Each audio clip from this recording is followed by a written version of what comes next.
needed at the continental level, but also at the global level. And there you go, Sophie. We can see the motorcade approaching the union buildings. Of course, President Khali is coming to meet with his counterpart, President Ramaphosa. And of course, you can see that it's quite a very serious affair because red carpet has been laid out during the course of the morning. We're going to have a 21-gun salute. It's specifically reserved for the heads of states, for the heads of government. Quite a very prestigious event where South Africa is honoring the leader of Western Sahara. So we're just going to see, he's going to come out of that car, Sophie. Obviously, quite a very important moment at this rate.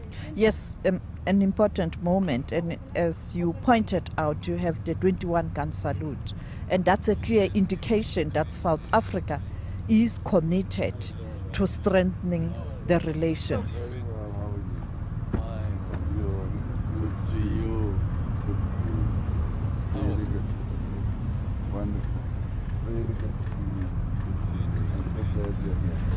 And of course you have the Air Force Band that is going to sing both national anthems, the Western Sahara national anthem and the South African national anthem. And you can see that it is a serious affair.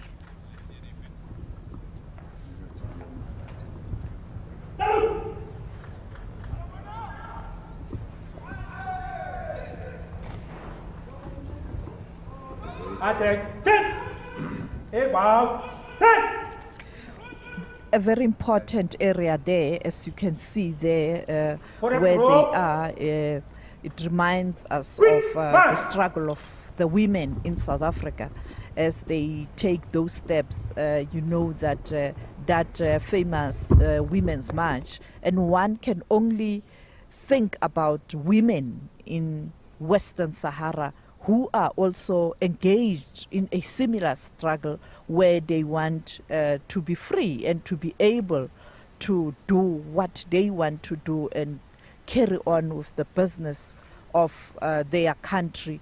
But for them, movement is still a problem. Very much so, Sophie, especially because we know that within the AU you do have those member states who are sympathizing with the cause. And we know with South Africa, through the African Renaissance Fund, we've been such a very dependable ally in terms of the provision of humanitarian aid. They also do have a refugee crisis.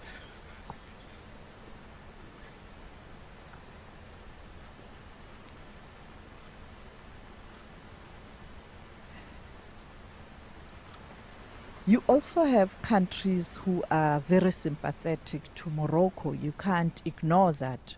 That is why it is still a problem to really get a strong, united support for Western Sahara. And we saw recently when the president of Kenya, William Ruto, was inaugurated, they issued information on his official Twitter account where there was an announcement that they will not recognize Western Sahara, but they were quick to correct that because that will be a violation of the African Union resolution, and therefore you still have those challenges on the continent.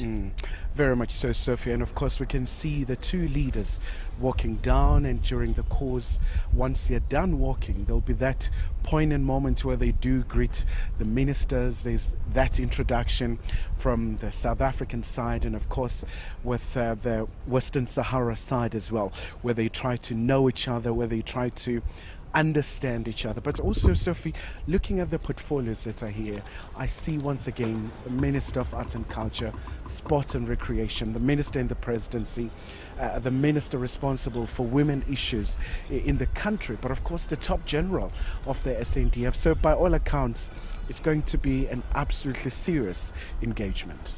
Yes, at the level where you really need these kind of resources at that level.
Basic education, women, youth and children, disability, social welfare minister. He's been going around like that. Minister in the presidency. For deputy ministers in international relations. She's the director general in the government. The Director General in the International is the Chief of the Defense Force.